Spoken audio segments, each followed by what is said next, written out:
Cancer is a continuously growing global health problem that poses major challenges, most especially in developing countries. Find out how this international distributor of innovative health products came up with a series of solutions to help increase a patient's chance to survive the odds.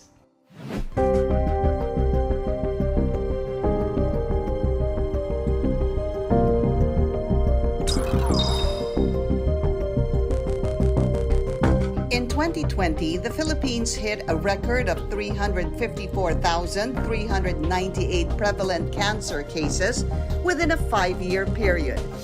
But because of poor access to health care, especially for people living below the poverty line, the advances and breakthroughs in cancer remain unattainable to many. Cancer refers to a group of diseases that's characterized actually by cell growth, abnormal cell growth and proliferation, inflammation, as well as angiogenesis or formation of new blood vessels. It always starts with mutation in the genome or the genetic makeup of a person inside the cell. Before PPARs, most of my patients, they were unable to finish the chemotherapy regimens because of the side effects and because of discomfort during the process of chemotherapy. Maria's son Dominic was diagnosed with stage 4 rhabdomyosarcoma when he was only 4 years old. While coping with the recovery of her other sick child, Maria found it hard to accept Dominic's condition. It was actually very devastating kasi with Dominic, it was manifested mga 4 years old na siya eh. Unlike dun sa daughter ko na congenital talaga, baby pa lang. Yung mga bandang September, meron nang umuumbok-umbok dito sa leeg niya. Hindi ko talagang iniisip na cancer kaagad siya until nag-nosebleed siya. Dominic was prescribed chemotherapy, but his family insisted to rush to an integrative doctor to seek for alternative cure. Medyo hesitant ako kasi as a mother, I know the side effects ng chemotherapy kasi. So what I did is that I rushed towards the integrative doctor of my daughter, who happened to be PPAR partner doctor of Simply Nature. One of the hardest decisions to make for people living with cancer is choosing the kind of treatment that would work best. To help patients and their families deal with this growing health problem, one company commits to producing safe, credible, and natural health solutions by drawing on the latest bioscience technology to deliver a series of safe, efficient, and natural products. What is Simply Nature and what does it do? Simply Nature is a company we created and founded about 10 years ago. Our mission is to find effective health solutions for people. So we provide natural products that work in combination with conventional therapy and medicine. As an international company that provides natural solutions for cancer, metabolic syndrome, and degenerative diseases, the management upholds a health philosophy that centers on whole food nutrition as the frontier in health management. When we talk about choosing treatment, especially in the area of cancer, patients are really afraid of chemotherapy because of its side effects, and they tend to then look towards natural products. But this is not a either conventional or natural choice. At Simply Nature, patients can have the best of both worlds. Our protocols work with conventional chemotherapy to minimize its side effects so that they can get the best treatment using both conventional and natural together. Cancer is like a virus. It continuously evolves, it mutates. So it can develop defenses against our usual treatment modalities like chemotherapy. Like I said, chemotherapy and radiation therapy have a lot of side effects. So more often than not, patients stop their treatment because of these side effects. It's very important to have the support. With the supplements that we give the patients, there will be lesser side effects, so they will be able to finish their chemotherapy protocols more comfortably. This company introduced PPARs, which is touted as one of the best natural ways of solving serious health problems. PPARs stands for peroxisome proliferator activating receptors. It's basically a nuclear receptor found inside the cells. Now, when these receptors are activated, the benefit that you can get from that is, number one, cellular differentiation. Number two, it's to promote fatty acid metabolism. If you have better insulin function, your blood sugar will naturally go down. And another one is to induce cancer cell death by modulating the immune system. As a sole distributor of PPARs, the company promotes its use to many reputable health institutions worldwide and actively organizes corporate health conferences and public health talks in Asia. Simply Nature PPARs is made out of a special strain of these types of microalgae. It is very effective by protecting the bone marrow. We maintain the integrity of the immune system of the patient, which is very important to prevent infections and to fight off the cancer itself. And also, Simply Nature PPARs is also very dense in nutrients so that the patient can recover faster because of better cellular healing. Sabi ko parang na-lead kami to an extraordinary and I must say amazing journey. I'm very proud of him. At a young age na 8 years old, he believed that it's his purpose to siguro encourage other people then. We would like to really pay it forward with the knowledge that there's really like Simply Nature that can help people with cancer very much. When fighting cancer, living healthy is very important because it allows us to pursue what is important to us in life, and that's what it's all about. When we can help a patient move from being bedridden to getting up, to be lucid in thought so that they can have conversations with their loved ones, it gives the whole process of fighting cancer a whole new meaning. And that is what drives us at Simply Nature.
In 2019, I was being diagnosed a cancer of my uterus.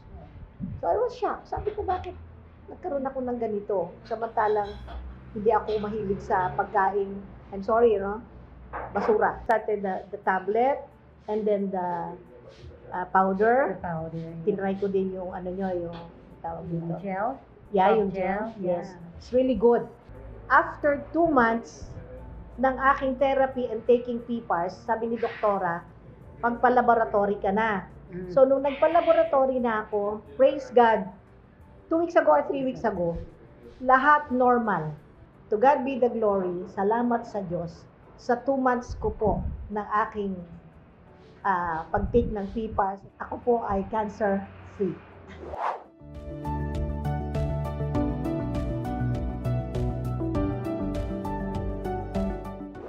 Napansin ng pedyan niya na maputla compared noong bagong silang kasi monthly na nagpapa-follow up kami.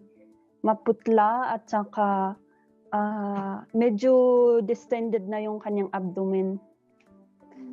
From then, doon kami nag-start ng workup like blood test, ultrasound, hanggang ma-CT scan and ma-work up sa hospital. Doon na na-diagnose na meron siyang stage 3 na yung kanyang tumor sa liver. When she started taking PPARs noong September 25, we decided na i-try at i-monitor siya within a month. So within a month, after 1 month, October 25, nagpa blood test and ultrasound kami. And we really thank God na there is a big improvement. For me, it's really a blessing yung PPARS because yung dating alpha fetoprotein niya na tumor marker ng liver cancer, which is 65, it went down to 14. So, almost 4 times yung kanyang binaba na from 65 to 14. At ang kanyang ultrasound din, lumiit din yung kanyang lesion. Before siya nag-take ng PPARS, it was 3.6 by 4 by 3.5 centimeters. After 1 month lang, malaki din para sa amin yung binaba niya na naging 3.1 by 2.8 by 2.7. So almost one lahat, yung 1 centimeter, yung 1 centimeter, kahit 1 centimeter lang yun, malaki na yun na pagbabago kasi 1 month pa naman eh. So aside from sa pag-decrease ng kanyang lesion, meron din kasing nakitang nodule sa kanyang spleen that measures 1.7 by 1.9 by 2 centimeters. After 1 month na sa pag-ultrasound niya, it's miracle for us because it's totally gone. It totally disappeared. So we are thankful, forever thankful for leading us to PPARS kasi we believe na ginamit ni Lord yung PPARS to help us na hindi mag-undergo ng surgery yung baby namin.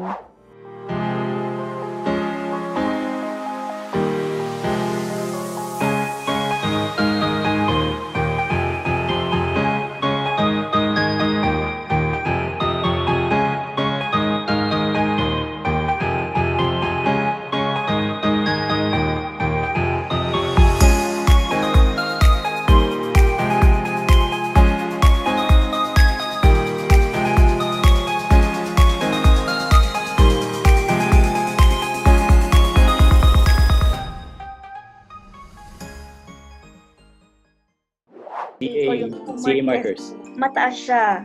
Then, nung after 3 months, nung pag-take ko ng Simply Nature, doon, naging normal na siya until now. Kahit si Dr. Johan na gulat siya kasi biglang normal agad. In just 3 months, nag-normal agad yung CEA ko. 1 year and 5 months. Cancer-free. Dapat may food supplements kayo. Like Simply Nature na proven and tested ko na. Talagang hindi ako pwedeng mawala ng Simply Nature na yan. 2019, I was being diagnosed a cancer of my uterus. So I was shocked. Sabi ko, bakit nagkaroon ako ng ganito? Samantalang hindi ako mahilig sa pagkain. I'm sorry, basura. Started the tablet and then the powder. Tinry ko din yung yung tawag dito. Gel? Yeah, yung gel. Yes. It's really good. After 2 months ng aking therapy and taking PPARS, sabi ni doktora, magpa-laboratory ka na. So, nung nagpa-laboratory na ako, praise God, 2 weeks ago or 3 weeks ago, lahat normal. To God be the glory. Salamat sa Diyos. Sa 2 months ko po ng aking pag-take ng PPARS, ako po ay cancer-free.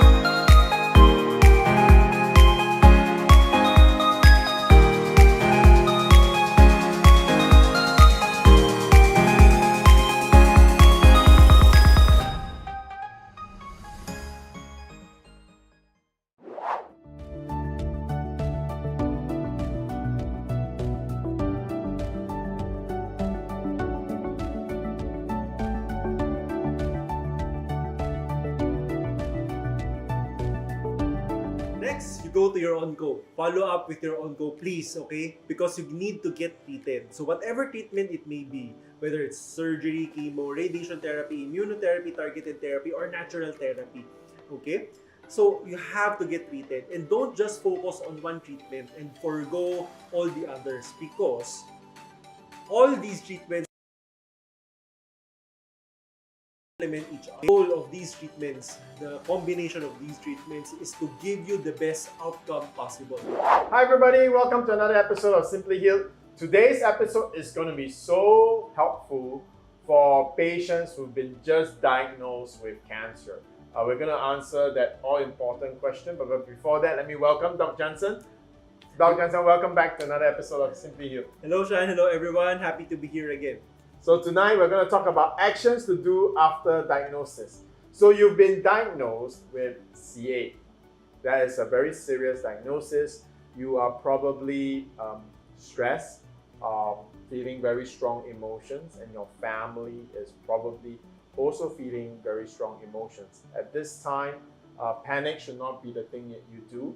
What we always want to share with you on Simply Healed is that there is hope.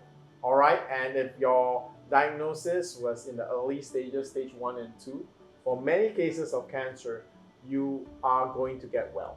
So if it's stage 1, for most cases of common cancer, the recovery rate is in the 90 percentiles, which means you are going to get well. So if it's the 3rd and 4th stage, then this Tonight show is very important. You have to know exactly what to do immediately, even before your next appointment with your doctor. So Doc, what do we do when we are diagnosed with cancer? Yeah. So it's very understandable that it can be so overwhelming. No? You don't know what to do, and or there's so much to do that you don't know where to start. Yes, and sometimes the worst part is your doctor may not have spoken to you a lot. Yeah, a lot. They just tell you, I'm going to treat you, don't worry. You have prostate cancer stage 1, and then that's all he says, and he told you not to worry, but you're worried because that's all he said. Yeah, exactly. So sometimes it can be, why is my doctor only told me this? Something's wrong. But I mean, so tonight we have an AMA Ask Me Anything segment after this. So we are here to answer all your questions that you forgot to ask when your doctor gave you your diagnosis. It could have been just yesterday or some time ago. So tonight, just take the opportunity, stay with us until the end of this segment, and we will move to the live Q&A, and you'll be able to ask all the questions so that you're clear on what to do.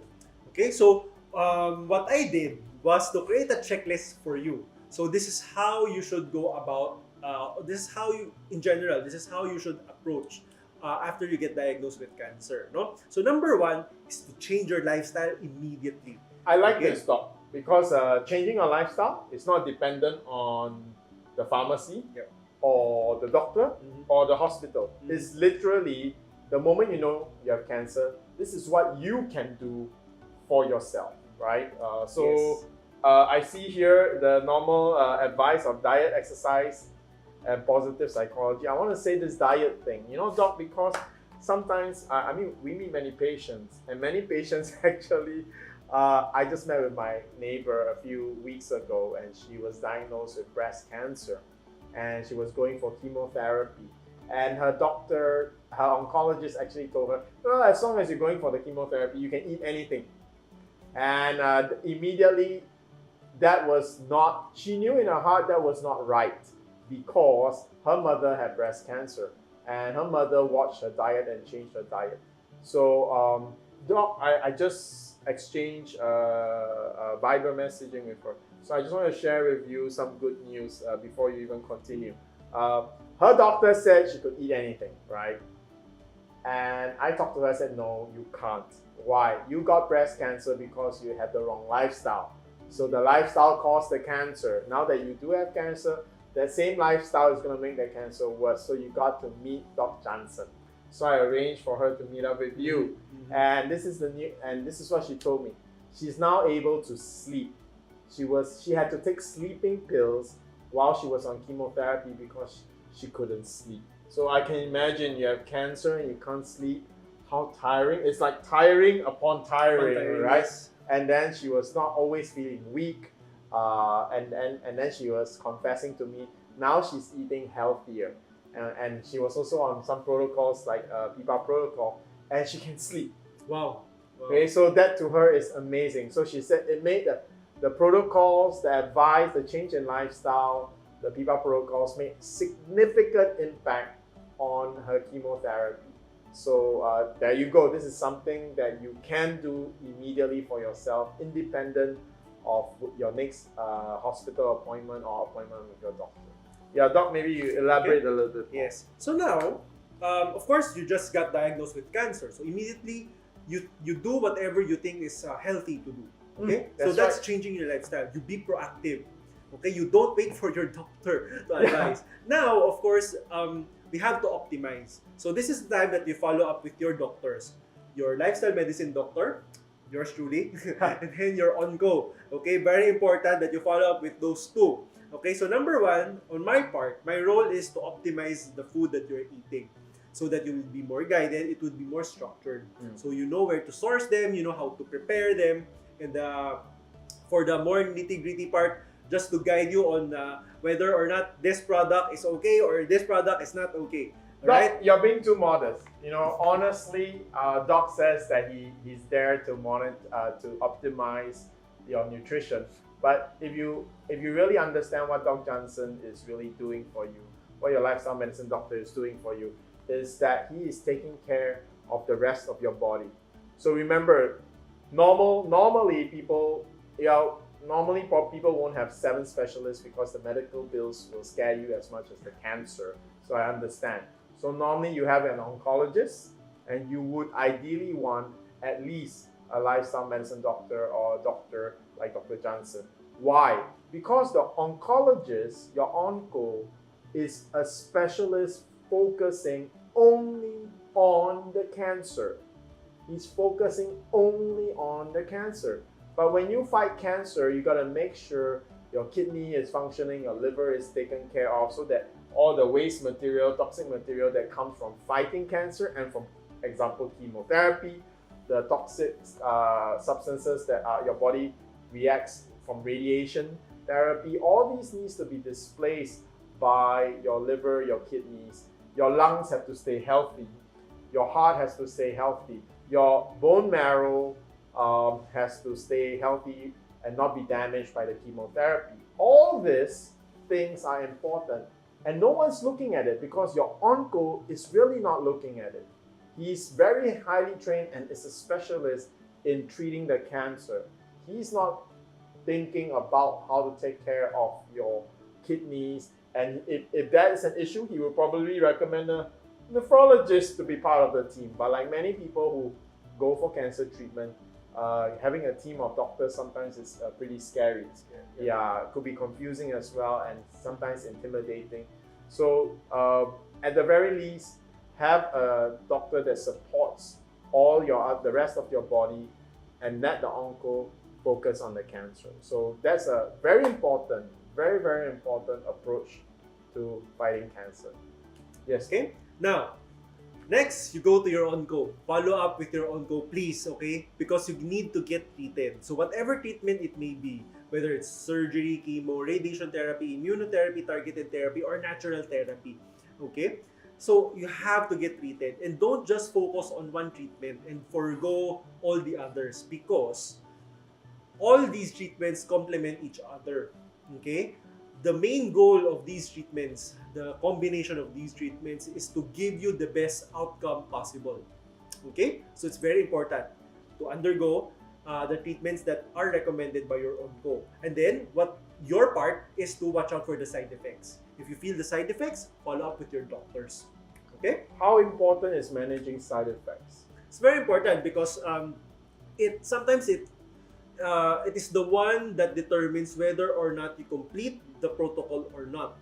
And completion of the protocol sometimes, not sometimes, always determines whether your survival rate is high or low, or whether or not the cancer recurs. You know, and this is important. So number one, side effects are important to monitor. You know, if you can't eat, you don't have energy. If you don't have energy, cancer is actually a disease, an illness of starvation, because your cancer cells are stealing nutrients from your healthy body.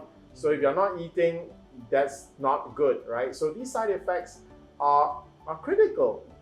Just having a low appetite is not something to ignore when you have cancer. Yes. I remember one of our programs, you said cancer patient, you said first thing you eat a lot. I mean that's a very mundane advice, but it's very critical and important for cancer. But some other more serious side effects could be like your red blood cell count is dropping. Your white blood cell count is dropping. Yeah, because of the chemo and the RT. And if it gets low enough, you can't continue with your treatment. The onco will stop the treatment because your body cannot handle it. So we would have to wait further for your body to recuperate enough for you to continue the treatment. And if you wait too long, the cancer might mutate. Sometimes you're back on to square one. So Yes. that's So you don't want to lose momentum when you are fighting cancer. So it's so important to take care of, have a specialist like Dr. Jansen taking care of the side effects of the cancer treatment that you're going through. Doc, down here, you are a lifestyle medicine doctor. So in your protocols, you don't prescribe drugs. I don't. So it's kind of, I'm sure some of the viewers are thinking, you don't prescribe drugs, but all you are talking about is chemotherapy, radiation therapy. So why not just natural? Because sometimes natural treatment, although yes, there are some few cases that natural therapy works, but however, these are the minority. Okay, the majority of patients is that doing natural treatment alone won't work. Okay, And I want to combine everything. Correct. And I want to say to everyone, if you asked me 5 years ago, I'll be pro-natural. I'll be very, very pro-natural because I have this idea that the treatments, chemotherapy, radiation therapy, do as much harm to me as the cancer itself, right? But today, knowing Doc Jansen and new developments in our protocols, the PPR liquid extracts, we are able to manage a majority or the major parts of the side effects of chemotherapy and radiation therapy. So then I look at this radiation and chemotherapy with a different light, because I have also seen many people go natural and then they die.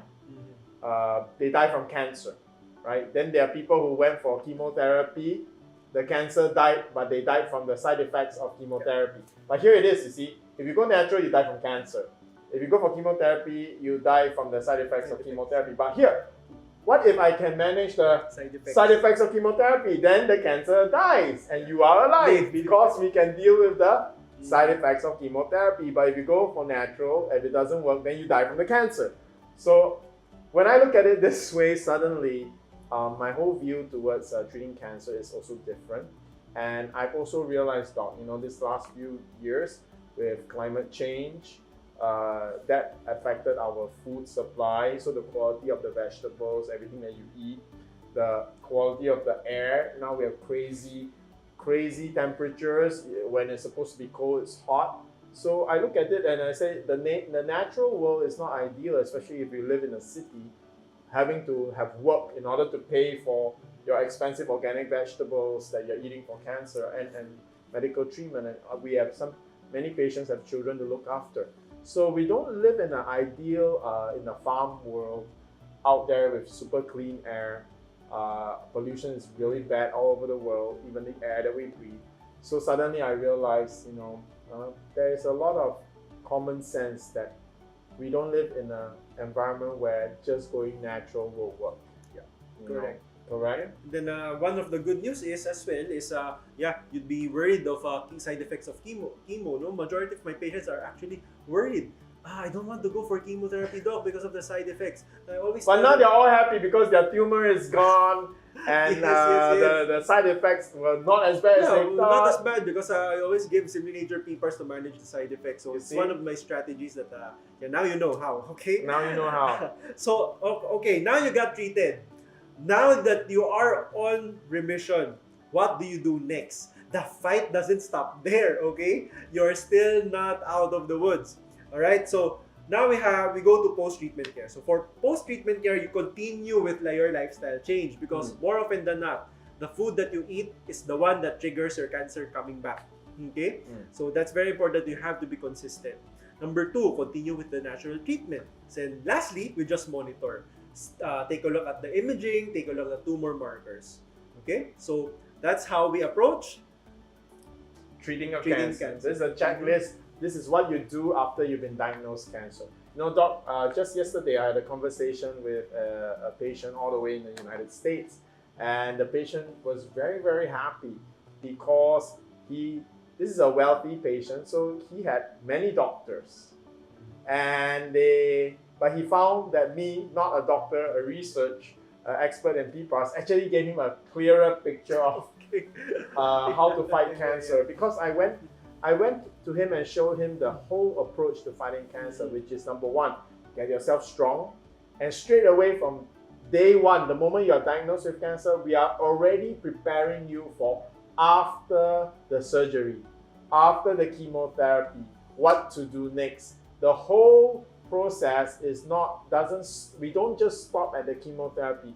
We look at the whole process all the way to the 5-year mark. So we are thinking, I explained to him, it is so important to take care of your body while you're going for chemotherapy, because if you do that, then your immune system is intact after the surgery and after the chemotherapy. And your chances of getting second bout of cancer is reduced. So even from day 1, we are already reducing your chance of your cancer coming back. Because Doc, when you did that special on cancer recurrence rate, my jaw dropped. Viewers, did you know for ovarian cancer, 85% on average, 85% of people who have ovarian cancer, the cancer will come back. So how can you go in treating ovarian cancer without straight away thinking already about minimizing the recurrence? And this is why I hope today's program gives you a complete picture. And I can see right now, your questions are pouring in. Maybe what I said is triggering some questions in your mind. So Doc, anything else, or should we move to the AMA? Yeah, I think we should move to the AMA already. I see a lot of questions coming in as well. So let's move to our Ask Me Anything segment.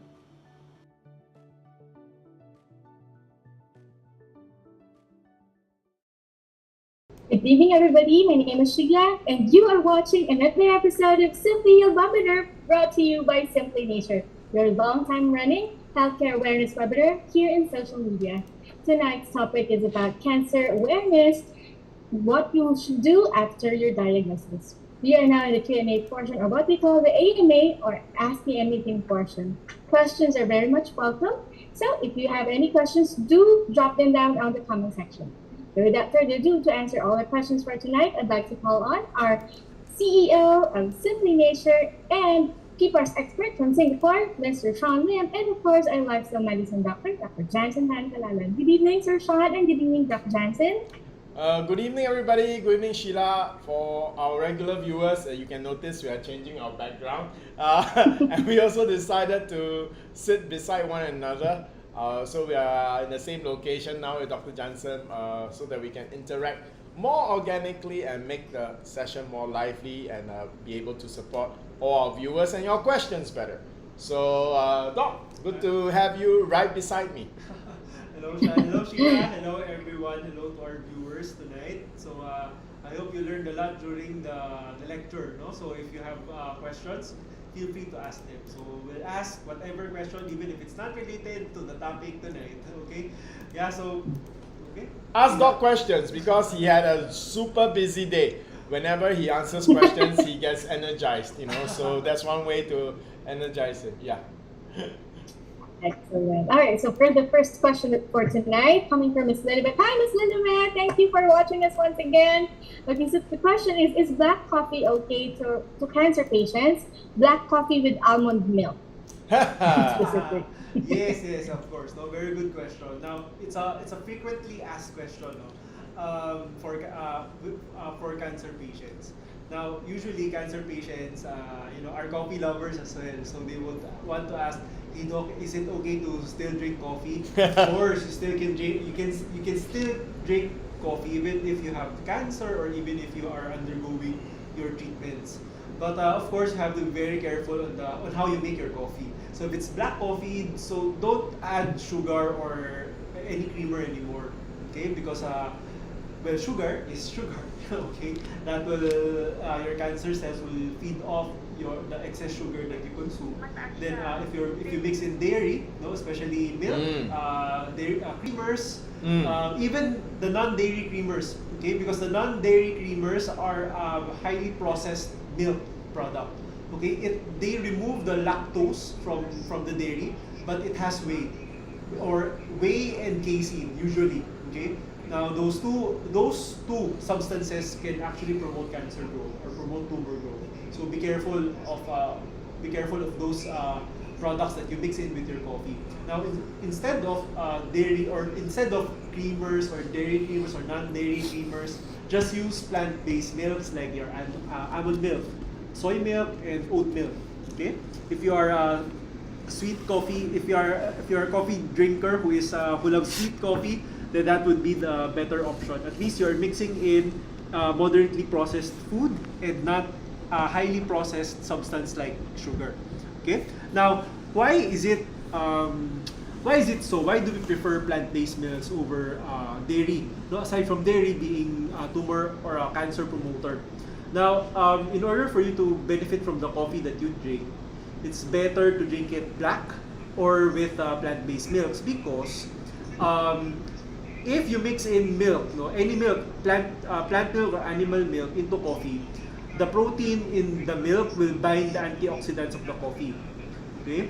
Now, if you mix in dairy, that once it goes into your body, then you will also poo it out, okay? The antioxidants of the coffee. So it will just be empty calories that you are drinking. However, if you mix in plant-based milks, okay, although the plant-based protein will bind on the antioxidants of the coffee, once that mixes in with your gut microbiome, with your gut bacteria, the gut bacteria will separate the molecules. Okay? The gut bacteria will separate the plant milk from the coffee antioxidants. So you get the best of both worlds. So, okay? So if you want to drink coffee, then go for plant-based milks instead. Okay. I saw a question about coffee. Honey is okay, right? Honey, no. Because honey is a refined carbohydrate already.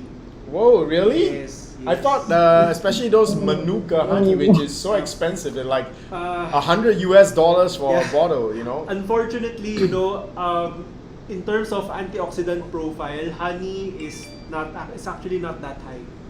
Okay, why is it so? It's because the bees, how do they make honey? So they feed on the nectar of the flower, then they swallow the nectar, then they regurgitate it. Okay? So they process it. They process it. So somehow they pre-digest the carbohydrates from the nectar and the antioxidants from the nectar already. So when they regurgitate the honey, well, it's just carbohydrates. Okay, so the antioxidants inside the nectar antioxidants have been destroyed by their stomach already, or it has been already absorbed by their system. Okay, so honey, the antioxidant profile is not that high, to be honest. So it's actually, if you take a look at the ranking, it's somewhere around below average. Oh, okay. Really? Yeah. Wow.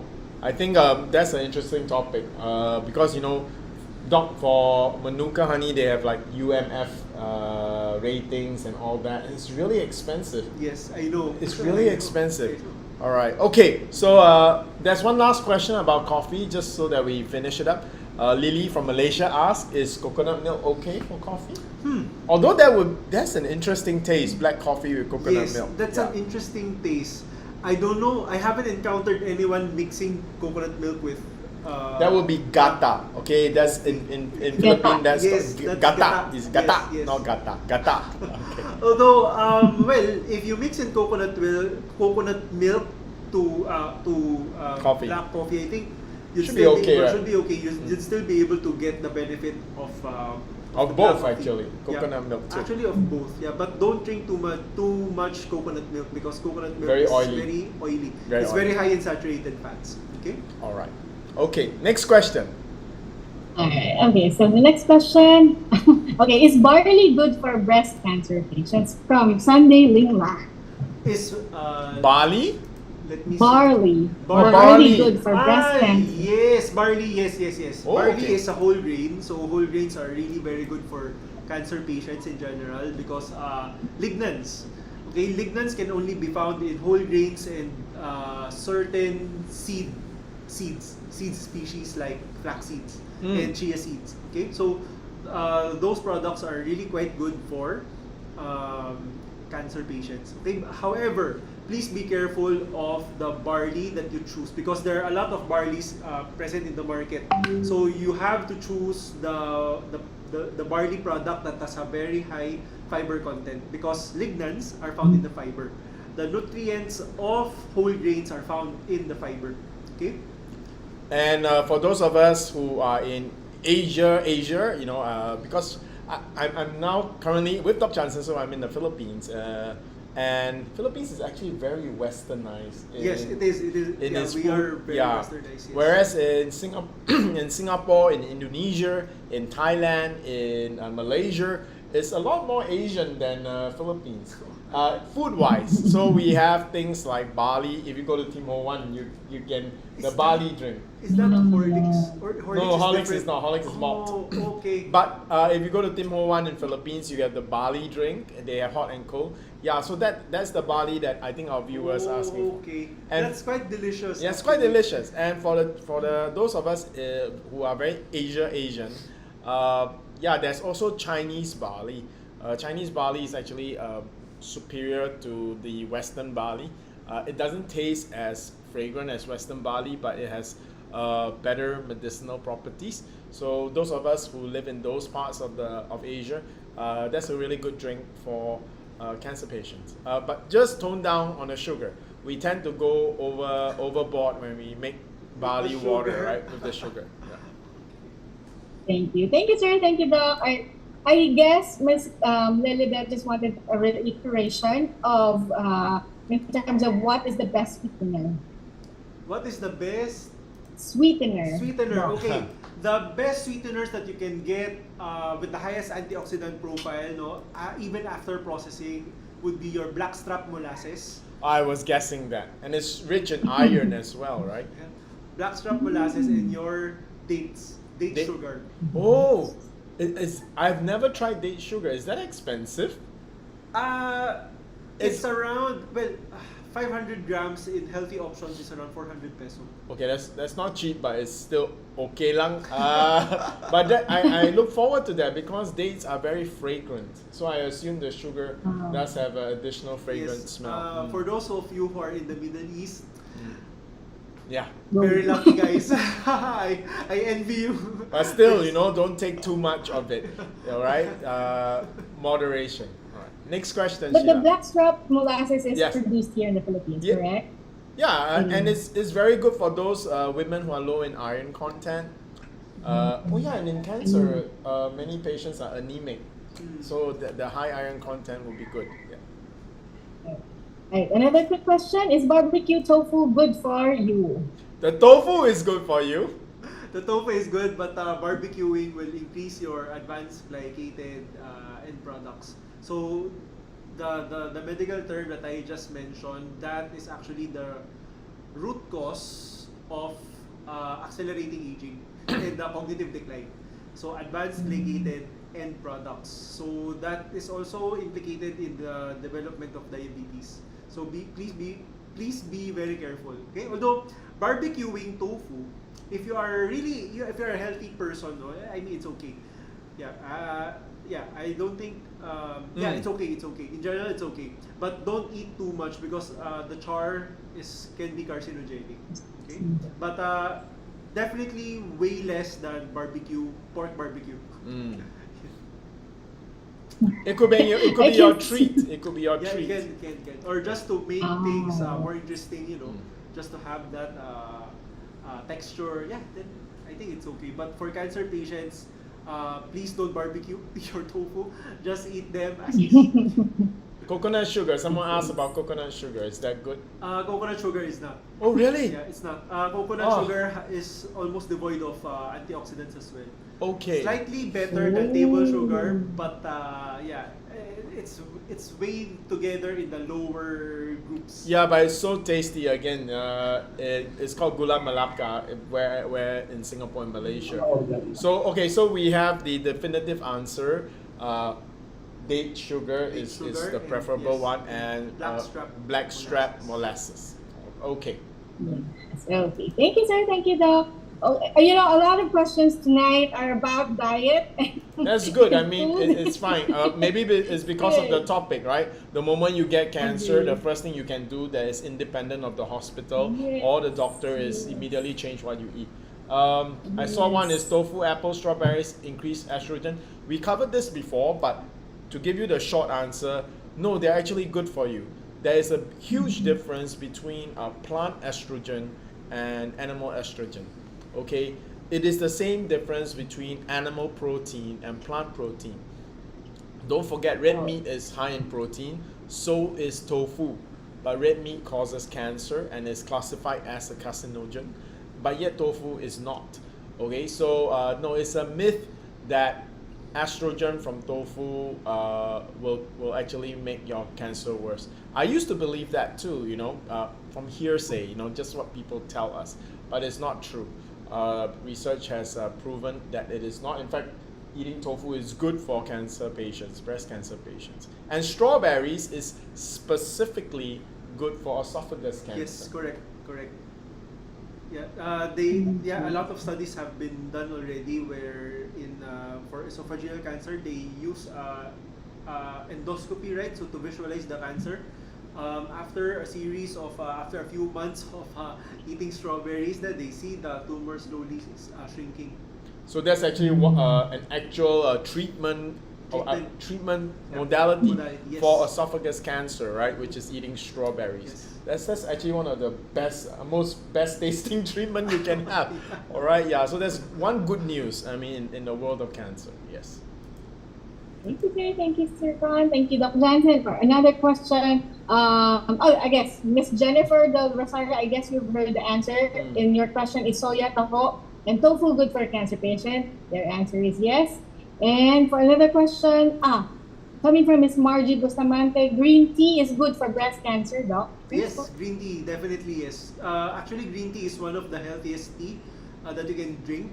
No, and in fact, green tea has already been well studied on how it fights cancer cells. So, yeah, drink the green tea. Yes, but not the sweet green tea again. Oh yes, C2. Yeah, Okay. no, it's not. Don't drink those. Brew it. Actually, because you know, for those of just a little bit off topic, my wife warned me that I often go off topic. So anyway, I just want to share this one. Simply Nature Extract PPARs is made through a very unique process where we extract the PPAR agonist from the microalgae. So that's the difference between the tablets and the extract, right? So you can imagine 1 kilogram, which is like a huge bag of the tablets, can only get you like 14 grams of the extract. So that's why the extract is so valuable. Okay, the same process that we use for extracting the PPAR agonist, my Nino, who invented the process, actually tried use it on green tea leaves. Oh, okay. Yes, and then he produces a catechin powder, which is very expensive because you have to process lots of green tea leaves to get a little. Yeah. But you know, every time when I visit him, he will make green tea with the pure catechins. Oh. So it's not the tea leaves. It's a bit like matcha because it's sort of already... like extracted, right? Wow, Doc, when I drink that catechin, in 20 minutes, my urine clears. It's not that I have to drink a lot of water, but my urine from yellow, it will become clear. I don't know, it's very detoxifying. It's really awesome, right? It's really awesome. So, but what I wanted to point out was this. When you make that catechin drink, when it's fresh, the color is a bit translucent. But within 20-30 minutes, if you don't drink it, it becomes dark brown. Oh. So it's an oxidization. Yeah. So then again, you know, many of us, we drink in Asia, when you talk about green tea, if you buy from the 7-Eleven, you're talking about Pokka or brands like that. Those teas come in transparent containers. All the antioxidants are pretty much gone because sunlight destroys these things. So honestly, if you want to drink green tea, it's best to make it from a tea bag. Tea bag or green tea leaves. Green tea leaves. So when you're just drinking from the 7-Eleven, you're kidding yourself, all right? But if you do drink that, get the unsweetened one, because nowadays people are very health conscious. So all the brands of tea, they have unsweetened versions.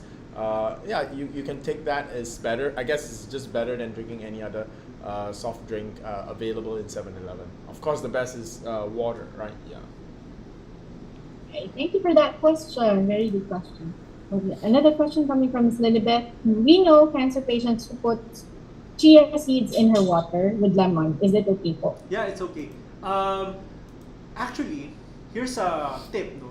So, right, you mix in chia seeds and a little bit of lemon water, and a little bit of lemon juice to the water. So include the zest of the lemon. So that would make it more good for cancer. Our background drop. Anyway, the background behind the background looks nice, right? As you can see. So okay. Yeah, it's okay, Noel. You can come in the screen and help us out. Yeah, trying new background. No, Doc, I have a question about chia seeds. Because the way we prepare chia seeds, you can't wash it. Yeah, you can. I'm just wondering, you know, is it clean? Good question. Because, you know, I'm just imagining the factory, they process sacks and sacks of chia seeds. Is it clean? It should be, because for chia seeds, I guess this is how they would do it. Okay, they harvest, right? They harvest, then the harvest, they flush it with water, then immediately dry it. Okay. Dry it in a very fast, or flash dry. Is that? Yeah. Yeah. I don't know, but flash dry. Yeah, flash dry. Yeah.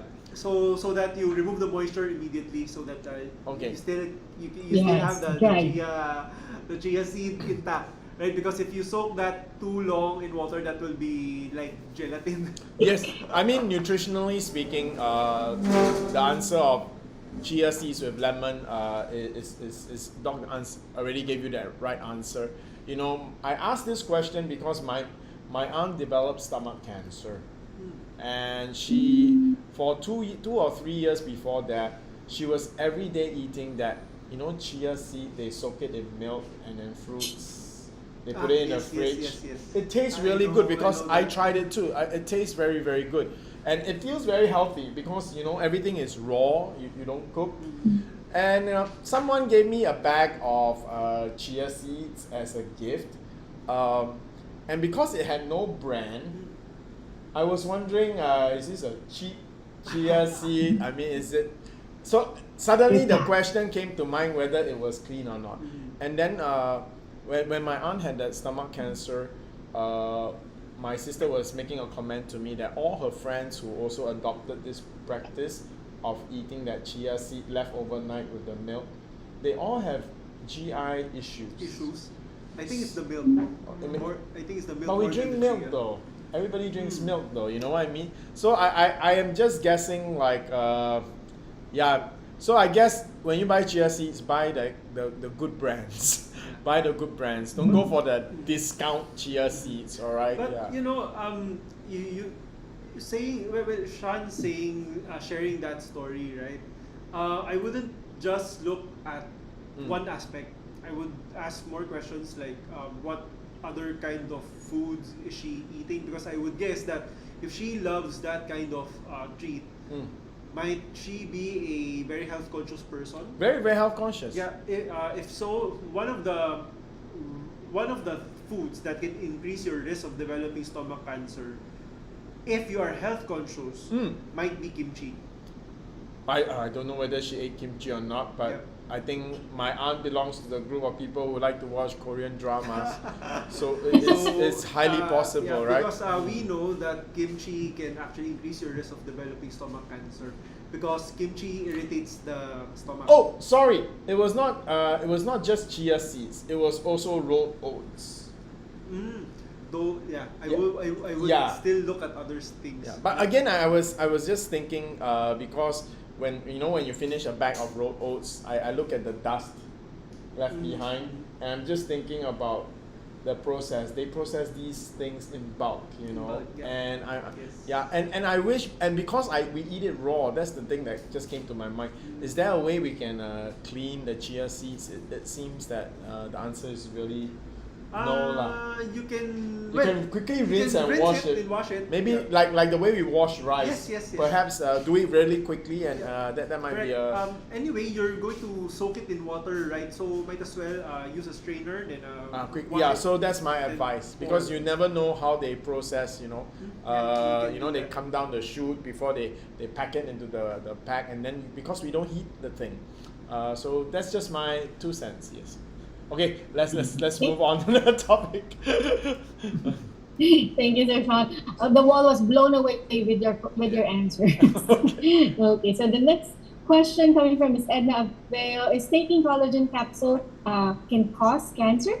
Collagen capsule shouldn't, right? It shouldn't. Shouldn't. Yeah, it shouldn't, because if it happens, the pharma industry is screwed. Yeah, not just those who are manufacturing. Yeah, the whole pharma industry. So it shouldn't. The capsules are innate.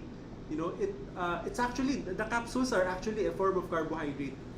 Okay, so that gets digested by the stomach acids. But what about the collagen? The collagen itself, I don't think so. But that would get digested. That would be digested by the stomach acids in the digestive enzymes. Okay, so it shouldn't. But here's the thing. I would double check where they source collagen. Usually it's from seafood. So if you have seafood allergies, be careful about that. Okay. And they are bovine, porcine. Yes. Usually it's sourced from fish, animals. Fish collagens. Correct. My advice to everyone is when it comes to health supplements, just don't go for the cheapest options. There's a reason for this. There is actually a reason for this. Because natural supplements are not like chemical supplements. What do I mean by that? I mean, compared to, let's say, calcium pills or vitamin D, iron pills, those things that you can get on the shelf in your local health store. These can be mass produced because there is an industrialized process.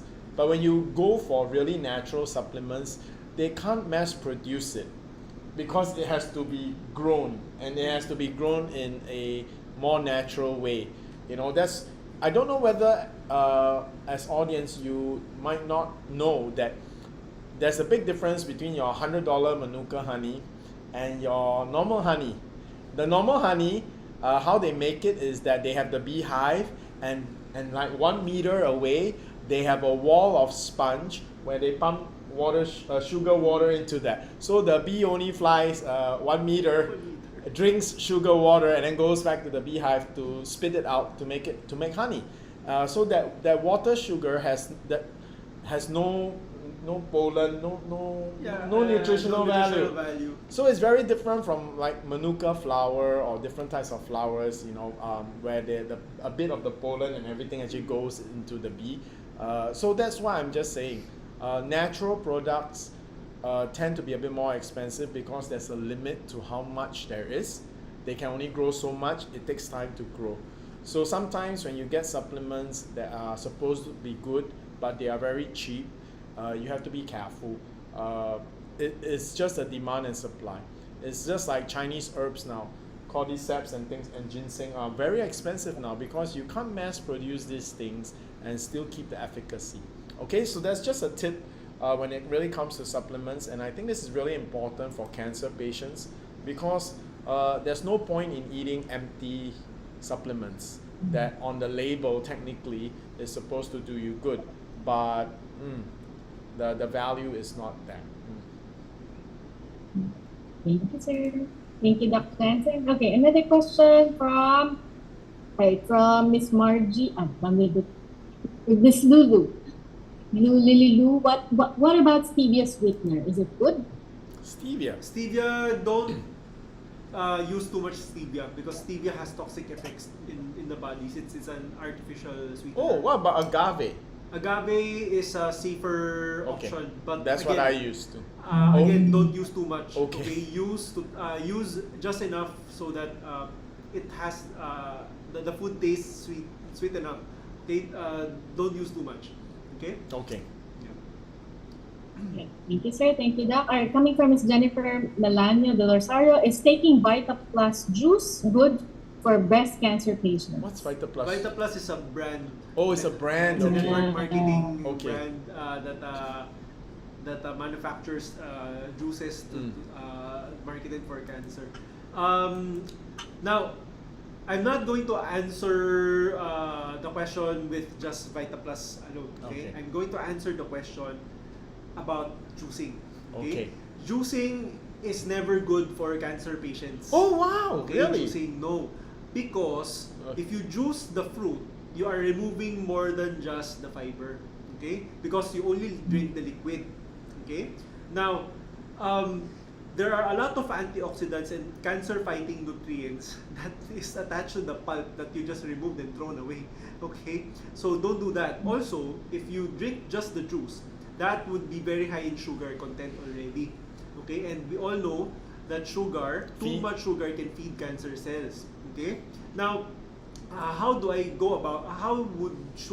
we go about this? Because sugar not only feeds cancer cells, it also feeds healthy cells. Okay? So we need sugar. Okay? It's just that the rate or how fast we absorb sugar affects the growth of cancer. Oh, okay, that's interesting. Yes. So, how should we then prepare our drinks? Turn them into a smoothie. So, imagine frutas. Okay, so the whole banana, you put in the blender, then you drink. Okay, so the whole pineapple, you put in the blender, you drink. Yeah, the seed, the fiber, everything. No? As long as it's edible, of course. You don't put in banana peel inside the blender and drink, right? So, maybe some people do.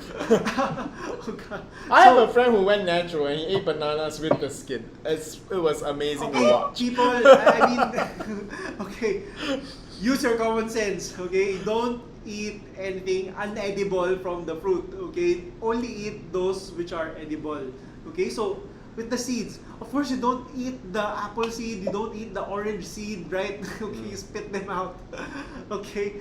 Now, but what I'm saying is include the pulp, okay? Because that is where the fiber is. Now, fiber is very important because that acts like a sponge, and also fiber is processed by your gut microbiome to strengthen your immune system and to produce anti-cancer substances as well.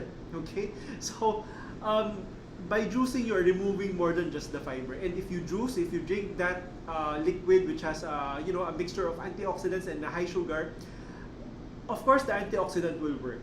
Now, what happens to your insulin? Okay, your insulin will spike up. So the one that is fueling the growth of the cancer is insulin. It's not This is very interesting, everybody. I hope you caught the thing.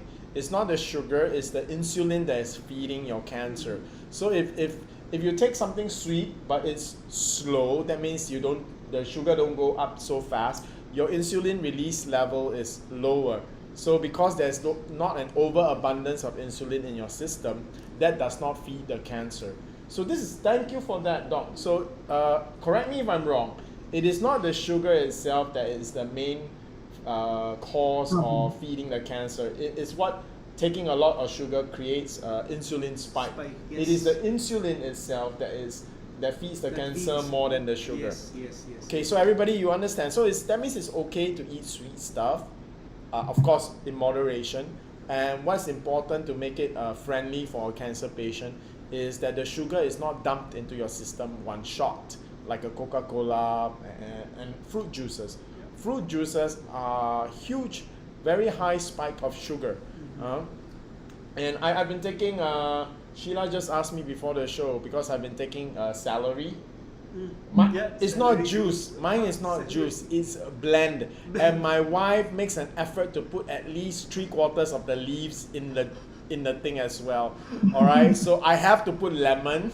Okay. I cannot imagine how it tastes like. It tastes difficult because number one, I don't like celery. All right.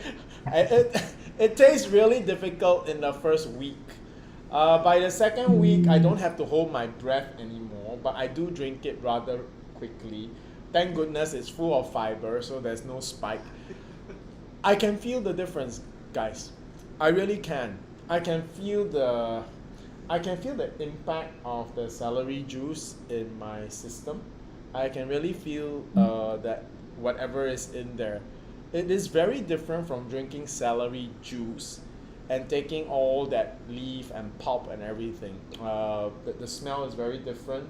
When it goes in the next 15 to 20 minutes, I can literally feel the effect of that drinking that stuff, It's very different from juice. So again, I think, Doc, to answer that Vital Plus question, the real anti-cancer is not found in juices. Is you make smoothies instead. And don't put too much ice, okay? Don't make it like frozen, okay? That's again not good for you. All right. I hope that helps everybody. Thank you. That's very helpful and informative. Thank you, Sir Sean and Dr. Jansen. At this point, I just want to acknowledge also the viewer that we have here, Miss Chandeliza Eugenio, coming from the RCC Pink Warriors. We would just like to say thank you once again for the last webinar that we had last Tuesday together with the Rotary Clubs. Hi to the Pink Warriors. Yeah. These are the women who have successfully overcome cancer. So to anyone else that's viewing our program today, be encouraged. There are organizations of winners, people who have crossed over to the other side and made it. And now they are continuing on their journey on how to stay cancer-free. So all the tips that we talked about, so don't drink juice, drink smoothies, all right? All these will help the Pink Warriors. And thank you for joining us again, all the Pink Warriors. Yes, shout out, of course, to the Rotary Club of Pearl of the Orient. Yes, Pearl of the Orient. Very Philippine, right? Philippines is the Pearl of the Orient. Yes. Thank you so much. All right, so another question coming from Miss Joy Cheryl. How about chicken? Is it good to eat with breast cancer or for breast cancer patients? Unfortunately, no. Now, all animal food products, animal protein actually increases something inside our body called insulin-like growth factor 1. So insulin-like growth factor 1 or IGF-1 is the one that is promoting tumor growth. All animal proteins do that.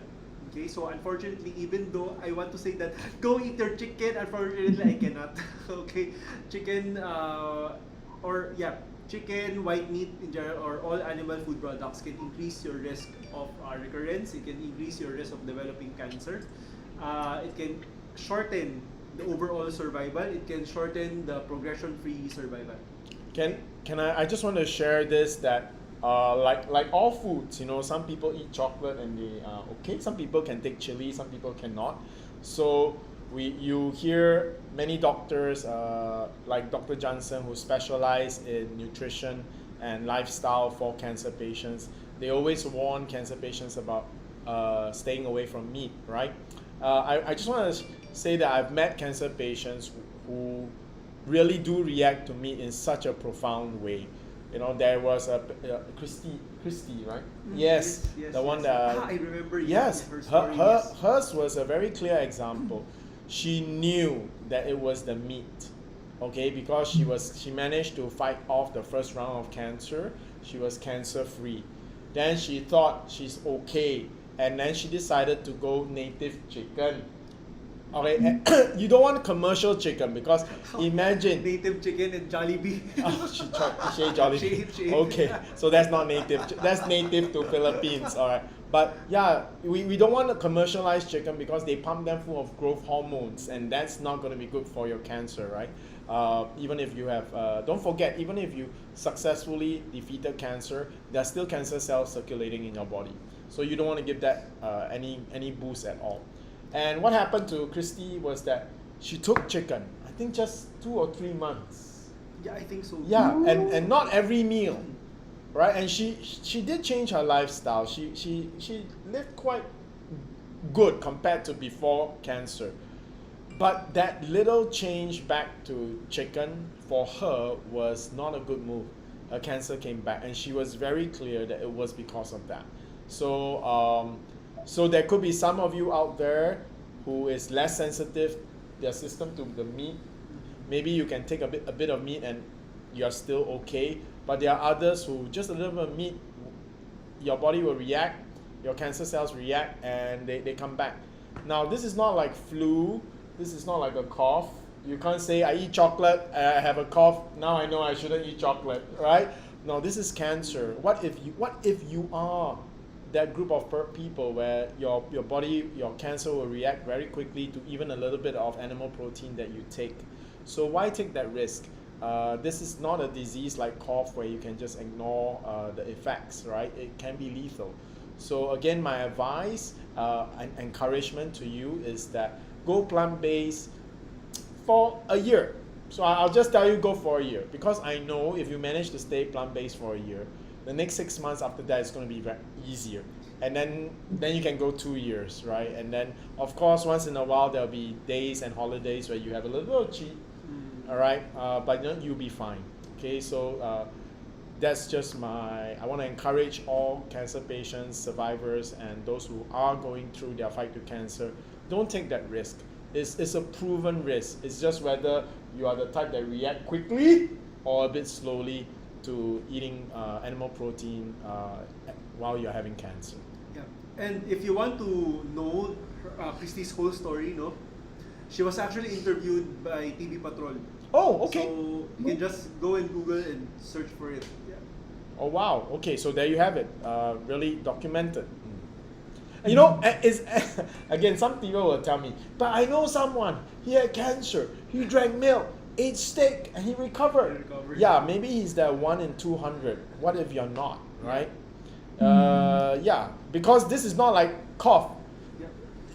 Yeah, you got cough, okay, I'm not going to do that anymore. But this is cancer. If you get it again, it might cost you your life. Yeah. So it's not something you can gamble on. Just because someone was okay with it, what if you're not? The effects is too risky, all right? What's the source of protein? This question for Miss Larissa Bautista Rivera, I'll ask you a simple question. We all know protein is important in building muscle, right? So I'm going to ask you a very simple question. Are you more muscular than a horse? Are you more muscular than a cow? Do you have bigger muscles than an elephant? We don't. All these 3 animals don't take a single bit of animal protein in their whole life, except when they were young, when they drank their mom's milk, right? So what does that mean? You will get your protein from the same source as a huge, powerful cow, as a strong, sprinting horse, right? You will get it from your vegetables. So plants like soya bean, mongo, legumes, all the legumes. Yeah, even peanuts, even your nuts, your seeds, beans, those food sources. Now, you don't actually need, us humans don't actually need a very high amount of protein in our diet. Around 0.8 grams per kilogram of body weight, that's it. So very few amount, very minimal. Actually. And my final proof is this. Ho ho ho! Yeah, Kung Fu, right? Shaolin monks are vegetarians. Okay, so I rest my case. I rest my case, yeah. Very encouraging. Thank you, sir. Thank you, Doc Jansen. Someone just wanted to really make sure, okay, but we can eat meat in moderation. I think, Doc Jansen, you might want to share your tip into what can they do if they miss. I will ask Doc Jansen. During your treatment of cancer, like for example, when you are going for chemotherapy, when you're undergoing radiation therapy, when you're undergoing all these things, what would your advice be about moderation? No. Zero. Zero. So, even if you are eating meat in moderation, no, if you have cancer, active cancer, you're undergoing treatment. And for that matter, if you're not undergoing treatment at all, you're going all natural, okay? Especially if you're going all natural, you're not considering chemo, you're not considering radiation therapy, immunotherapy, none of these. You're going all natural, and for those cancer patients who are also not a candidate for conventional treatment like your chemo, radiation, and immunotherapy, okay? Zero animal food products. That's very important. Eating them in moderation will bring harm to your body. That will still promote cancer growth. Okay? It will not work, and I know this because I have a Lola who has survived aggressive leukemia. You know, leukemia in itself is a rather aggressive cancer, but she had the rare form which was even more aggressive. And when she had cancer, it was like 40 years ago. That was before even PPARS was discovered. All right, so she outlived her uncle. Her uncle is dead. She is still alive, and she's today almost 90 years old. Dr. Angie Demondo. She treated and cured herself from not only one bout of cancer. The cancer came back, and that's another video that me and Doc Jansen did about the recurrence of cancer. So she treated herself naturally of cancer, and it makes sense based on our data. Those who treated themselves naturally of cancer have a higher chance of the cancer coming back, according to studies. And that happened to my Lola. All right, her cancer did come back, but she defeated it a second time. All right, and today she's still alive. She's almost 90 now. All right. And every month she'll call me and say, I'm running out of my PPAR tablets. All right. So, yeah, she cured herself completely by sticking very strictly to vegetables during her whole treatment period. Right. And after that, for the next 40 years, the only meat she ever eats is on special occasions. She takes a little bit of fish. And she's very specific about her fish. It must be deep sea fish. It cannot be bangus or anything that's cultivated with all those growth hormones that they give to those cultivated fish. So she's 90 over years old, survived 2 rounds of aggressive leukemia. And she did it by avoiding meat completely. So that's why I'm very convicted also. And I know it's not easy, but if you have late stage cancer, I think you should be motivated about being able to stick to it, at least for the treatment period. Yeah. But I'm not gonna tell you to don't eat meat for the rest of your life, right? I mean, if you are already 75, 80, 85, come on. Live a little. You can eat whatever you want already, because at that age, chances are you're not gonna die of your cancer. Okay? You're gonna die. Yeah, old age. It's just old age. Yeah, it's just going to be the natural course of life, right? So, at that age, I won't tell a person that, okay, this is what you eat, this is what not to eat. I won't. I mean, I won't force it to the patient anymore. But of course, I'm going to tell it to the patient that here's how it should be, right? But I mean, it's still the patient's choice on what he or she wants to eat, right? So, but at that age, 80 years old, 75, 80 years old, 70 plus, I mean. Yeah, that's my dad. My dad is a cancer survivor for throat cancer. He was so disciplined. During his treatment process, he was taking raw beetroot. Wow. You know how awful beetroot tastes? My dad was not juicing beetroot, blending beetroot. Wow. He ate beetroot smoothies, all right? And he defeated his cancer together with radiation therapy, right? And now he's taking PPARs, and once in a while he takes pictures to show me the steak that he's eating. My dad's 76 years old. I said, go ahead, Dad. Enjoy life, enjoy. Yeah, go ahead. You're right. Yeah. Even my grandparents, I don't try to force them anymore. Just enjoy life, eat whatever you want. Okay, I see now a serious question on the screen. Doc, maybe I think that's patient currently confined for AML in relapse. Yeah. Doc is reading. We're both reading your questions. What can you suggest to help his body to cope up with low dose chemo?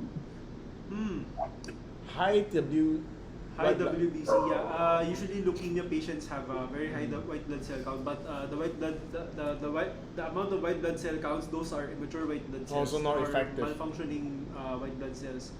Okay, I need more information on... Come for a consult. Yeah, I suggest you go for a consult because I need more information. But on the get-go, so you get value immediately from this episode, no?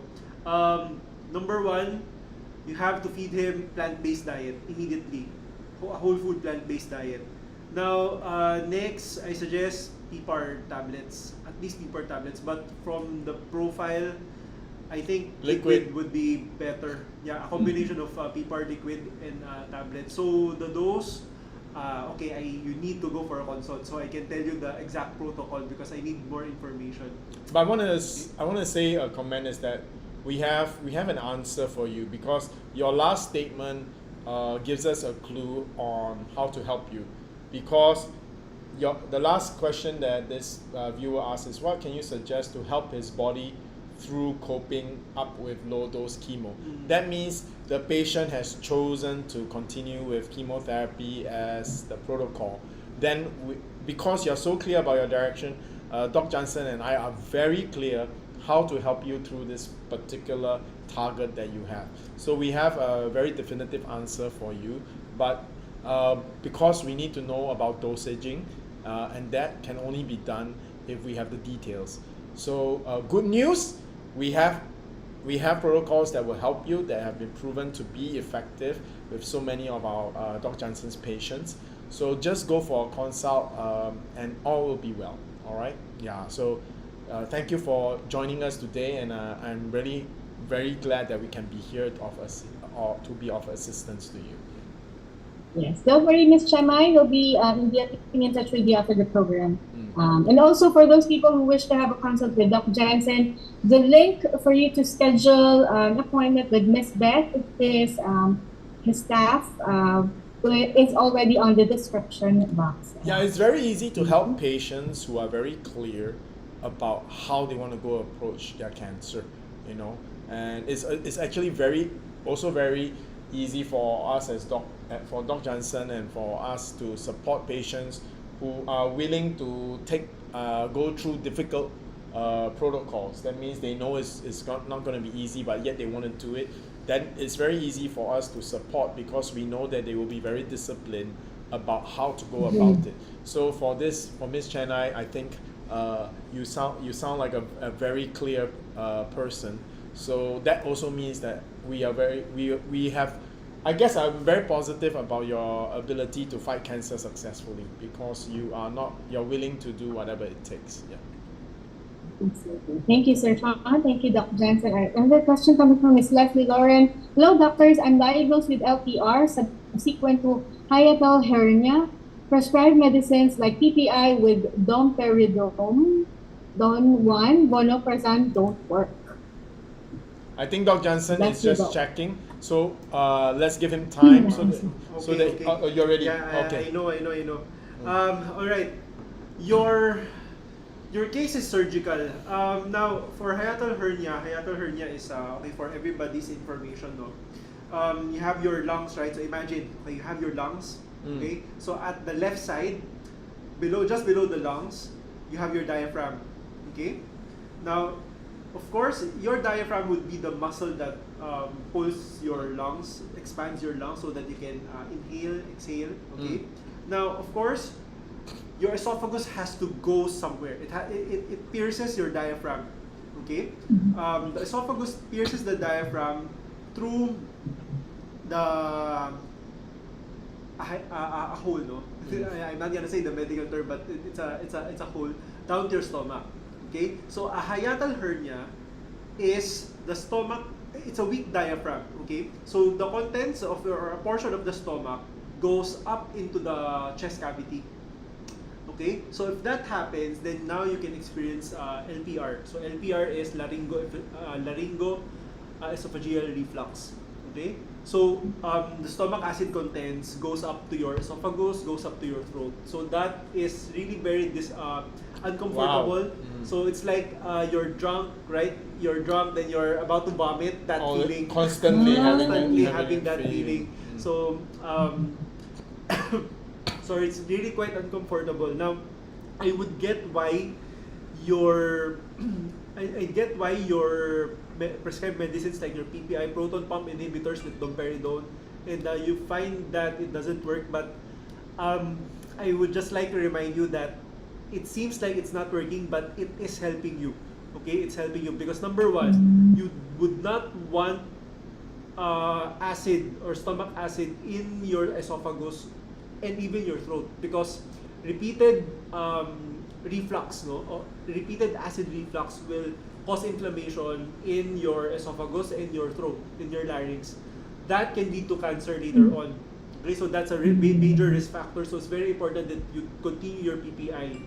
Your domperidone is also very important because that will keep your esophagus and your stomach moving downwards. Okay? Wow. That will prevent further worsening of the hiatal hernia. However, vonoprazan is also a it's like an antacid. It's like an antacid as well. Okay, so it's a similar function like your PPI. Now, here's another advice that I would give you.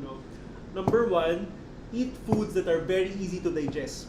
Okay, that would mean plant foods. Okay, eat all plant foods. Eat all plant foods. Keep oil at a very minimum amount because oil can also trigger reflux. Okay. Also, avoid foods which are gastric irritants like your spicy foods, chili, preserved vegetables. Your milk can also be a gastric irritant. Dairy, okay, not plant milks. Okay. Another one would be meat products. So that would include red meat and white meat because they are very hard to digest. Okay, you will have indigestion. And furthermore, since you are on a proton pump inhibitor, it's best that you don't eat those kinds of foods because stomach acid breaks down protein. Okay, it prepares the protein beforehand or breaks down the protein beforehand before it goes into your intestine or large intestine, your small intestine to be digested further. Okay, so I would avoid that because it will make your digestion be very difficult. Okay, so in terms of can PPARs help, like the dysphagia and all, PPARs can help only with the inflammation. Okay, only with the inflammation, but to eventually really solve the problem that you are having, I think it is surgical. Yeah. Okay. So, to just, I guess, put it into, okay. This plant-based Ensure Gold, I'll answer that later. Okay. Just to reinforce what Doc Jansen says, if you just remember, for example, and this is for everybody, to take note how food really impacts you. And being someone who is also sick and sometimes very stubborn as well, I can definitely tell you, my wife, when I have a sore throat, I still want to eat the things that I like to eat. And then she tells me, don't eat that. I eat that and I instantly regret it, right? When I feel a little bit better, I say, I'm good enough, I'm okay. I want to have a piece of that fried chicken, it's been 4 days. It's so difficult to live healthy, just 4 days. And then I take that fried chicken. It feels really good while you're eating it. It feels good 10 minutes after you eat it. But 30 minutes after you eat that, oh my God, you have that reflux. You suddenly feel the lethargy. You can literally feel the lactic acid build up in your whole body. Wow, that little piece of fried chicken or steak, you thought it was okay, and it felt so good eating. Right, a lot of endorphins. Maybe you feel happy eating something you like, but later the feeling is really terrible. On the reverse, it's really true. Some food, the foods that my wife likes to feed me, it's like porridge. I'm like, it's like taking paper, right? No taste. But you know what? When I drink porridge, plain porridge, with maybe a little bit of sweet potato. Good for you. After that, I don't have all these like want to vomit. Don't have. So yeah, you know, you either choose to be happy and then really suffer, or you choose something that seems so boring, but then you really feel much better, and you will start to recover. So that's just my take on this. And PPAR is actually alkaline, very alkaline in nature. So, and inflammation is a huge part of you feeling terrible and complicating not only just your cancer but also so many other functions in your body. So yeah, take PPAR as a fundamental or foundational supplement, and on top of that, so it will give you like the place to stand, right? Yep. Give you a place to stand. Then you start to do other things. Since you feel a bit stronger, you probably have a bit more discipline to walk around a little bit more, not just eat and then sit down. My wife also always scold me. He said, "Why are you lying down? You just ate, you know? You're gonna get acid reflux." That's what she always tells me, right? Yeah, so everything she says is true, you know, so everybody listen to your wives, okay? Yeah, I know when I go home, she's gonna say, "See, I told you." And yeah, okay, yes dear. All right, so yeah, so take plant-based. Yeah, also, I would surmise, no, I would guess that since you have that condition, you will not be able to tolerate a lot of foods. Now, of course, if you cannot tolerate a lot of foods, then the question of am I getting enough nutrients from the food that I am eating would come to mind. Now, if PPARs is actually made from microalgae, so it's a superfood. So it's a very, you don't have to take a lot. Yeah, you don't have to. Yeah, it's complete in your vitamins, minerals, antioxidants that you need. So you can just go and take that, just supplement, just to give you the foundation. So yeah, I would advise you to do so. Okay, I think the one I'm curious what your answer is on Ensure Gold. Okay, plant-based Ensure Gold, okay for cancer patients, not all. Okay, here's my take on this. It depends on whether you cannot. It depends whether or not you can tolerate eating solid foods. Okay, now for patients, no, for cancer patients who are healthy enough. I mean, if I look at you, I don't think strong. you're strong. You're functioning very well. You look like you don't have cancer at all. Then don't drink plant-based Ensure. Okay? Oh. Why? Because plant-based Ensure is an ultra-processed food. It has a lot of saturated fats. Okay? Oh. So don't. Rather than drinking plant-based Ensure, go and eat your vegetables. Okay? Go and do that. Eat your smoothies, create your own smoothies, because food, the whole plant foods, are the ones that has a very profound effect in our body. Really very nutritional to the point that it can sometimes reverse cancers. Okay. Now, when would I prescribe plant-based Ensure Gold for cancer patients? It's when the cancer patient is already very frail, cannot tolerate eating a lot, so I would have to boost the calories through this. But it's an add-on.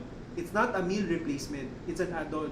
I would rather advise this patient, no, okay, let's create a smoothie for you, but put in a scoop or two of plant-based Ensure. Oh, okay. Then mix in your mix it into your smoothie. Fruits. Yes, mix it into your smoothie, rather than using soy milk alone or plant-based milks alone. Okay, that's the only time that I would prescribe it. Or for those who are very frail as well. Okay. Doc, you know, I think tonight, I mean, we've been doing this for 2 years. Tonight, I hear something new. There's a lot of emphasis tonight on the fact that if you want to take a plant-based, how shall we say, meal, but you don't like the process of eating your vegetables, don't go for juicing. Go for smoothies. And I totally understand, because when I drink my raw celery, it's this size. The celery is like this 1 cup, you know. After you blend it, yeah. So I'm really eating quite a lot of vegetables. It's like a normal real meal, and I think it's much easier for me to drink the celery than to actually chew it. But again, many people who want to go healthy want to drink their plants instead of eat it because they are really don't like the taste. They make the mistake of juicing it. I think that's the really important takeaway tonight. Don't juice it, blend it. You really, really need the fiber. The fiber is the key, and Doc Jansen explained before, the fiber is actually food for the microbiome that produces natural anti-cancer substances from your own body. You need the fiber. So juicing is taking the best part out of the plant away. Yes, you get a lot of nutrients, vitamins, but you do take the most valuable part, the one that makes the difference between taking a plant-based food and eating a capsule, right? So don't juice, blend. If you want to look for recipes on blending, just go to our YouTube channel. I believe Chef B has made a few amazing recipes, and these recipes have been curated, has been Doc Jansen actually worked with Chef B to make sure that these smoothies are really good for cancer patients. So these are like medically vetted smoothies. So you can be very confident that when you make them, you are really taking something that's good for you as a cancer patient. Thank you, sir. Thank you, Doc. All right, another question. Maybe we can still answer 2 more questions before we say goodbye. Coming from Ms. Gaspar Dennis, is rice okay for cancer patients? What kind of rice? What kind of rice? If it's white rice, then the answer is no. Okay, because that is a refined grain. It has no fiber whatsoever already, so you're like eating sugar. Okay, so but if you still love your rice, then I would go for brown, red, or black. But red is the best for cancer patients. In terms of ranking for rice, go for RBW. Red best. Red best. Black, then black, then white. All right? Okay, yeah. I saw this question, another very specific question, and I love very specific questions, from Miss Sarah Vesquez. She says she has a solid breast nodule, CAT3, probably benign. She also has a cyst in her ovary, also benign. What would your comments be for her? On the get-go, of course, for the diet, it's plant-based. It should be plant-based, but I need more information to make recommendations. No, but I suggest for you to go for a consult, because if you Simply Nature PPAR products would definitely be helpful for your case. But to know the protocol, I need to know more information. So it's best for you to go for a consult, because I need to know what age you are, when did you have it, what size are they, previous procedures that you have undergone, medications that you have took, do you have other diseases, these things, no? So please go for a consult. Okay? You know, Doc, we in our program, there are many patients that try to avoid surgery. We always hear questions like, can I not go for surgery? So go for a consult, because there is a window. All right, there's a window. What do I mean by a window? If your case is benign, the tumor is small, it's not in a place where in the next 2 months it's going to threaten your life, you can try protocols. You can try PPARs to see if you can start the tumors can shrink naturally. So don't wait, because if the thing grows to a certain stage, you don't have that window anymore. That window changes to become, it's better to go for surgery to have it removed, and you don't worry about it, right? So if you ever want to treat anything naturally, the first thing you must do is quickly become clear about their medical condition. So that usually means having a consult with a medical expert, so that you can check, oh, do I have 1 month before point of no return, I better go for surgery. But if within that 1 month we see improvement, maybe we can avoid surgery. So this is the approach that you have to take.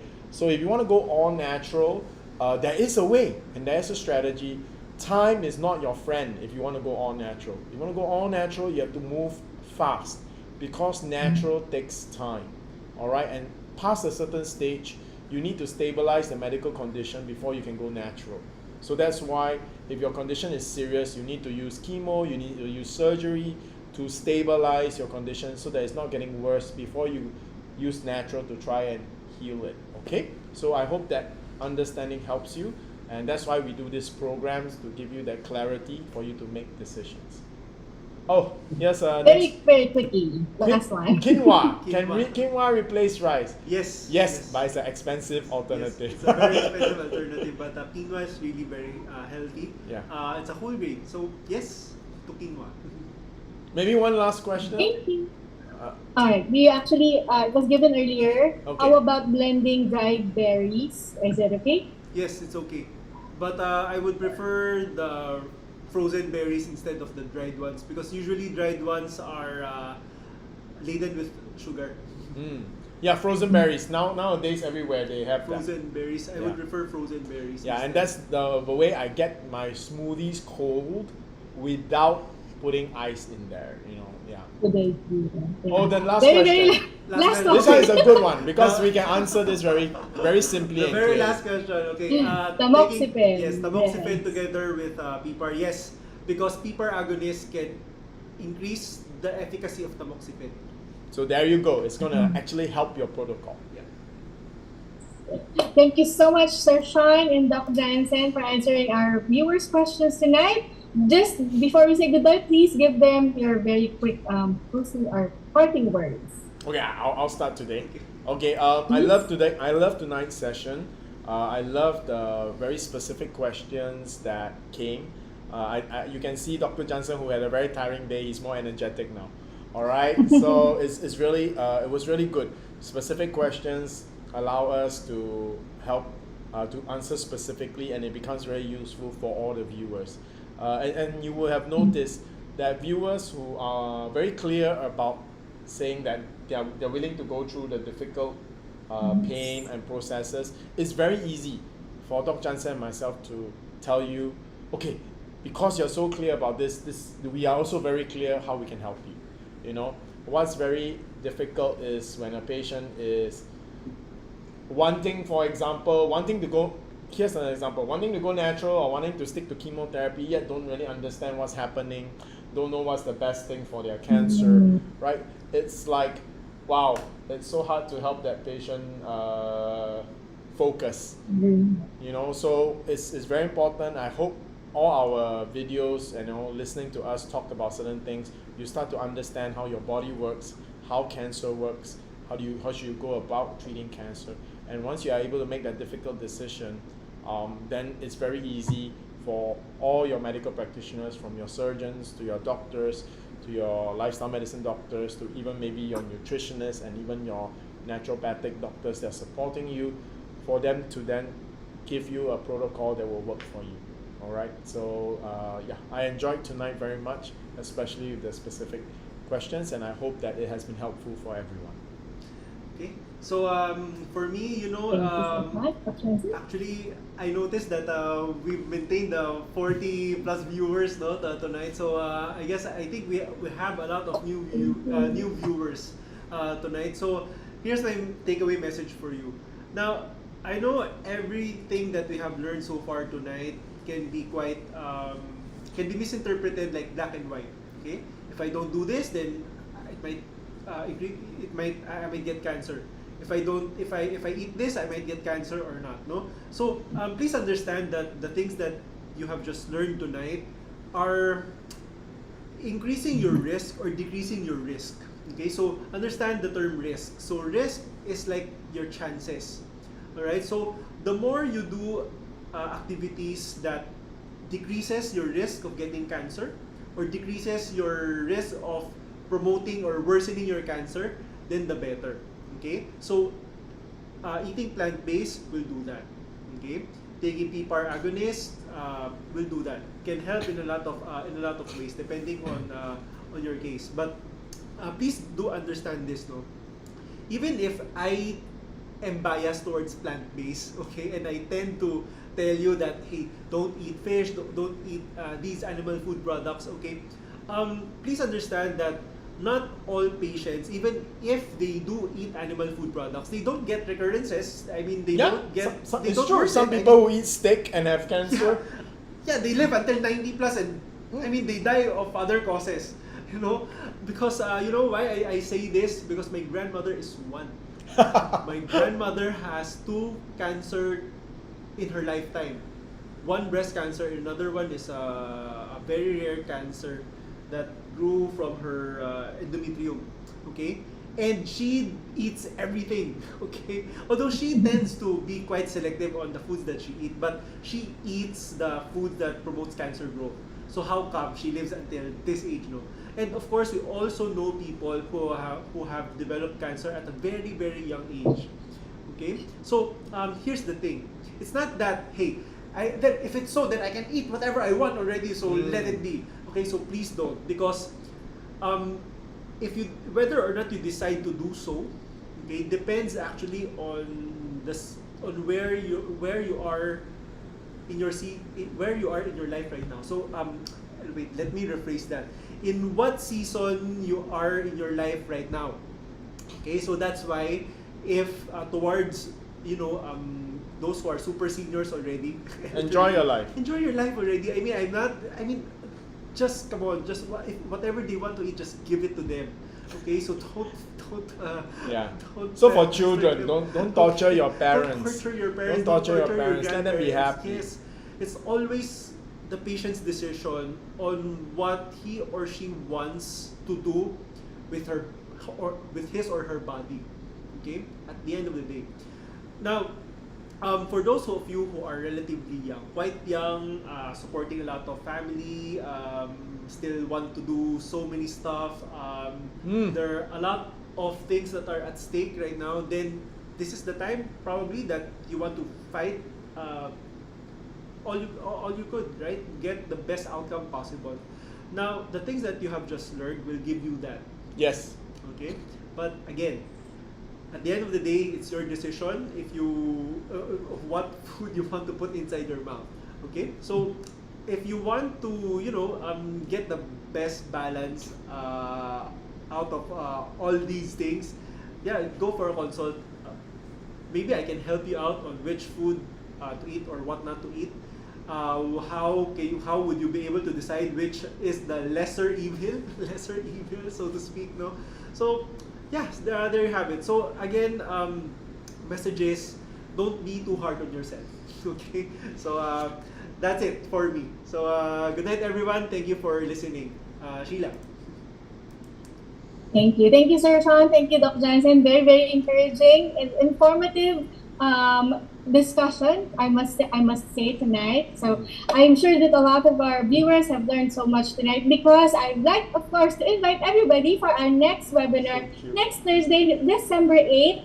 That is entitled "Cancer Journey: A Glimpse to Remission." Very, very hard topic next week. A glimpse to remission. And of course, we're going to talk about preventing recurrences. Preventing recurrences. I think that's so important, and for the Pink Warriors who are joining us, that's a perfect topic for you, because you are already victorious with your fight in cancer. What can you do to lower the chances of it coming back? Yep. And I like what Doc, you said something I just was, yeah, it will never end, but okay. Here it is. I think what Doc Jansen is trying to say is, don't get discouraged when you do everything right and things still don't go your way. If you didn't do everything right, things will be much worse. That's actually something you have to realize. Let's say you live healthily, you exercise, and then you get cancer and you don't understand why, because your neighbor who smokes and eats steaks and drink beer is cancer-free. And you ask yourself, why in the hell did I live such a disciplined life? And then I get cancer. The answer is, if you didn't do all that, your cancer would still come, and you probably be worse than what you are. So I guess in a way, you already had that cancer coming, but because you lived right and you did the right things, today you still have a fighting chance, right? So I think that's the message that Doc Jansen wanted to say just now when he said that, yeah, I could really feel it, because I think sometimes we meet patients who do everything right and they expect 100% result, which is definitely what we are going for.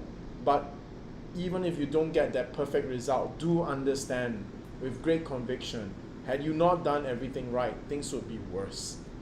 All right, so you are definitely doing the right thing. All right, so be encouraged about that. Stand firm, and as long as you don't give up and you are willing to do whatever it takes, you will make it. you'll make it. My dad is just a stubborn guy. My dad is so stubborn. So stubborn that the cancer had to give up, you know. So he was very disciplined when he needed to be, and he just refused to give up. And today, he's still alive and kicking. In fact, right now, he just touched down in Vietnam. My dad's a Cornell graduate, those of you who are familiar with the school. So he's actually with Tito Sandy Daza. So those of you who are in Philippines, you might be very familiar with the celebrity chef, Sandy Daza. His mom is very famous to your mom's generation, Nora Daza.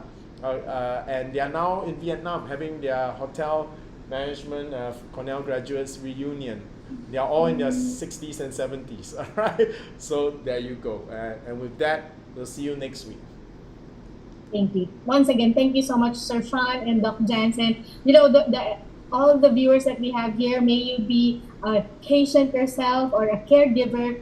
Your efforts while you are watching this video is, of course, boils down to your care, of course, for your loved ones. And may we say hello December because it's the first day of December today, right? I know that I've been getting I am contacting all our VIPs because we have an upcoming VIP event this coming December 14. That's a Wednesday, so please expect tremendous calls coming from us, okay? Because we wanted to remind you, of course, we wanted you to be there and to see you this coming holidays. Talking about loved ones and of course talking about Christmas, we are, of course, our SKUs have been restocked on the Lazada and of course on the Shopee, and of course our products, our Simply Nature papers are always available here in directly from our BGC office as well. So if you are still looking for the perfect gift that you can give for your parents, for your loved ones, of course the Simply Nature papers will be the best gift ever, okay, for them. All right. So once again, thank you so much for watching and being with us tonight in our webinar. And we really hope to see you once again in our next webinars and all other next webinars to come. Because here in Simply Nature, we are always with you from start to healing. Thank you everyone. Good night and God bless you all.